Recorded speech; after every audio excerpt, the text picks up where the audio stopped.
कैसे हो दोस्तों? आज फिर से मैं आपको स्वागत करता हूँ अपने एक मज़ेदार स्टोरी के अंदर। अगर आपको अपनी स्टोरी जमा करनी है तो ईमेल ज़रूर करें। आज की कहानी एक लड़की के बारे में है और उसकी कहानी कुछ इस प्रकार है। ये सब मेरे साथ 1 साल पहले हुआ था। हमारी अंतिम परीक्षा आने वाली थी और मुझे अभी भी बहुत तैयारी करनी थी। आमतौर पर हमारे स्कूल की लाइब्रेरी 5 बजे बंद हो जाती है, लेकिन परीक्षा के कारण स्कूल वालों ने फैसला लिया था कि लाइब्रेरी रात को 12 बजे तक खुलेगी, ताकि बच्चे चाहें तो स्कूल में ही रहकर पढ़ाई कर सकते हैं और अपने परीक्षा की तैयारी कर सकते हैं। मेरा घर स्कूल से दूर नहीं था, इसलिए घर पर पढ़ाई करने के बजाय मैं शांति से लाइब्रेरी में पढ़ाई करना पसंद करती थी और ज़्यादातर परीक्षाओं की तैयारी वहीं पर करा करती थी। उस दिन मैं सुबह घर से 6 बजे निकली थी और जल्दी ही लाइब्रेरी पहुंच गई थी ताकि परीक्षा की तैयारी कर सकूं।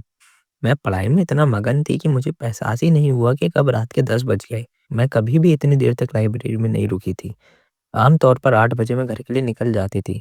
8 बजे तक सारे बच्चे घर चले जाते थे और 10 बजे तो आज पूरा सन्नाटा हो चुका था। मेरे पास केवल 10-15 मिनट का काम बचा था, तो मैंने फैसला किया कि इस काम को पूरा करके ही घर जाऊँगी। मैं अपने काम में पूरी तरह खो गई थी, तो मैं लाइब्रेरी से बाहर आ गई। हमारी स्कूल की लाइब्रेरी के बाहर एक बहुत लंबा गलियारा था। उस गलियारे के अंत में जब आप दाएँ मुड़ेंगे तो आपको स्कूल से बाहर निकलने का दरवाज़ा मिलेगा। मैं गलियारे से होकर निकास के करीब पहुँच रही थी। तभी मैंने देखा उस गलियारे के अंत में एक औरत खड़ी हुई है। मुझे नहीं पता था कि वो कौन है, लेकिन जब मैं उसके करीब पहुँची तो मुझे थोड़ा अजीब-सा महसूस होने लगा। मैंने उसको आवाज़ दी, "वहाँ कौन है?" जैसे ही मैंने ये कहा, तो वो कुछ सेकंड में गायब हो गई। मुझे थोड़ा डर लगा, पर मैं सामने के दरवाजे से बाहर चली गई। मुझे थकान भी हो रखी थी और भूख भी लग रही थी, पर मैंने देखा कि सड़क पूरी तरीके से खाली थी और एकदम सन्नाटा पड़सा हुआ था, जो देखने में बहुत ज़्यादा डरावना और अजीब लग रहा था, क्योंकि आमतौर पर भी इस समय पर ये सड़क काफ़ी व्यस्त रहती है। मैं लगभग घर पहुँचने वाली थी और मेरे सामने एक छाया आई जो एकदम से बढ़ रही थी, पर मेरे आसपास कोई भी नहीं था। जब मैंने अपना सर उठाया तो मैंने देखा सामने एक महिला चल रही है और उसके हाथ-पैर मुड़े हुए थे। उसके बालों की हालत भी खराब हो रखी थी। जब मैं उसके पास पहुँची तो मुझे डर लगा और मैंने अपने कदम रोक दिए। अब मुझे अंदर से ही लग रहा था कि मुझे महिला के पास नहीं जाना चाहिए। अब मेरे अंदर हिम्मत नहीं हो रही थी कि मैं उससे आगे निकलूँ। मैंने बस चाहा कि वो सामने से चली जाए। बहुत ही भारी आवाज़ में मुझसे बोला, "क्या तुमने मेरे बेटे को कहीं देखा है?" मेरी डर से बहुत बुरी हालत हो चुकी थी। मेरे मुँह से जवाब नहीं निकल रहा था, पर वो मेरे बहुत नज़दीक आ गई थी।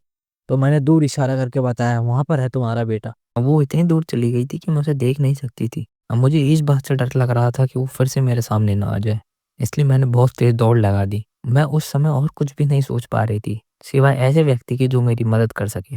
अगले ही सेकंड मैंने उस महिला की आवाज़ सुनी। मुझे लग रहा था आवाज़ मेरे पीछे से आई है।